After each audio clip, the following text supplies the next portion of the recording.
Hi guys! Meron akong 6 tips para sa mga bagay na hindi natin dapat katakutan. Number 1 is making decision. Matuto tayo mag-decide para sa sarili natin. Number 2 is fear of failure. Huwag tayong matakot kung nag-fail tayo. Tandaan nyo, every time nag-fail tayo, meron tayong natututunan. Number 3 is when someone is threatening us. Pag merong nananakot sa atin, laban tayo kung nasa tama tayo. Sa Diyos lang tayo dapat matakot.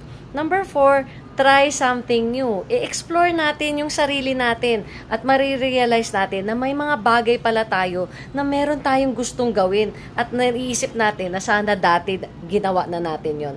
Number 5, being alone.